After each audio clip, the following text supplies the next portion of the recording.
Radhe Radhe dear friends. आज मैं आपके सामने फिर एक बहुत ही प्यारी सी कहानी लेकर आई हूँ जिसका नाम है तालाब निर्माण का अद्भुत फल। चलिए शुरू करते हैं। गौड़ देश में अत्यंत विख्यात वीरभद्र नाम के एक राजा थे। वे बहुत ही प्रतापी विद्वान थे। उनका एक मंत्री था जिसका नाम था बुद्धिसागर। एक दिन राजा वीरभद्र मंत्री के साथ शिकार खेलने के लिए बहुत बड़े वन में गए। दोपहर तक घूमते रहे, फिर अत्यंत थक गए। उन्हें प्यास भी लगने लगी। उसी समय वहां पर राजा को एक छोटी सी पोखरी दिखाई दी। वह भी सूखी हुई थी। उसे देखकर मंत्री ने सोचा, यह पोखरी किसने बनाई है?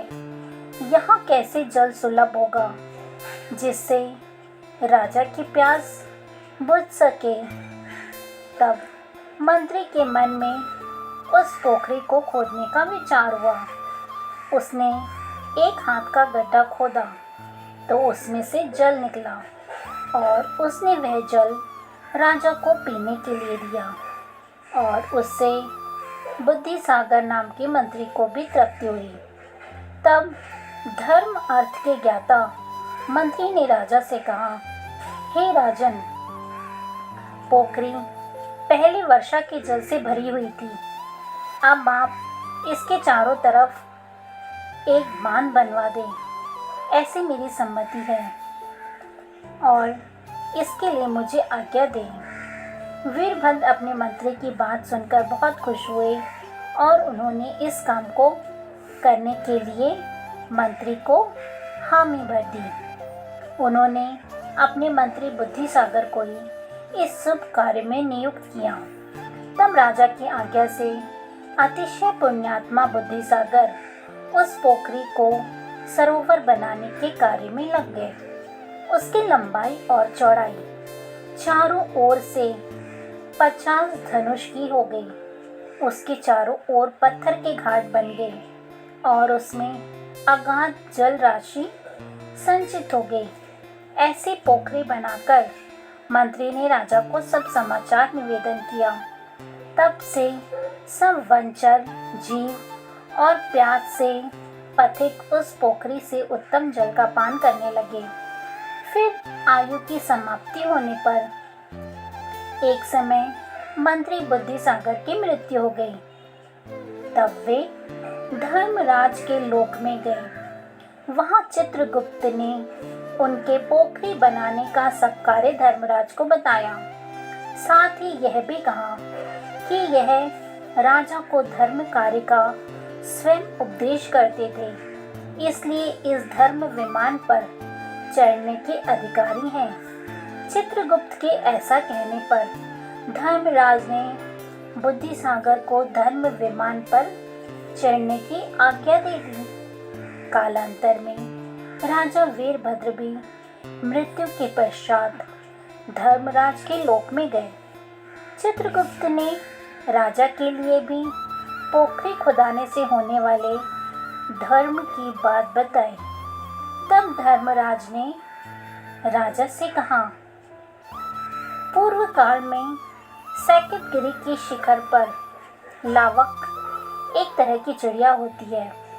पक्षी ने जल के लिए अपनी चोंच से 2 अंगुल भूमि खोद ली। निरपश्रेष्ठ।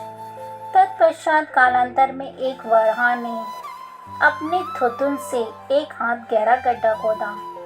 तब से उसमें हाथ भर जल रहता था। उसके बाद किसी समय एक पक्षी ने उस पानी में खोदकर 2 हाथ गहरा कर दिया। महाराज, तब से उसमें 2 महीने तक जल टिकने लगा। वन्य के छोटे छोटे जीव प्यास से व्याकुल होने पर उस जल को पीते थे। सुव्रत। उसके 3 वर्ष के बाद एक हाथी ने उस गड्ढे को 3 हाथ गहरा कर दिया। अब उसमें और भी अधिक जल संचित होकर 3 महीने तक टिकने लगा। जंगली जीव जंतु उसको पिया करते थे। फिर जल सूख जाने के बाद आप उस स्थान पर आए। वहाँ एक हाथ मिट्टी खोदकर आपने जल प्राप्त किया। नरपते तदंतर मंत्री बुद्धिसागर के उपदेश से आपने 50 धनुष की लंबाई चौड़ाई में उसे उतना गहरा खुदवाया। फिर तो उसमें बहुत जल संचित हो गया। इसके बाद पत्थरों से दृढ़तापूर्वक घाट बन जाने पर वह महान सरोवर बन गया। वहाँ किनारे पर सब लोगों के लिए उपकारी वृक्ष लगा दिए गए। उस पोखरे के द्वारा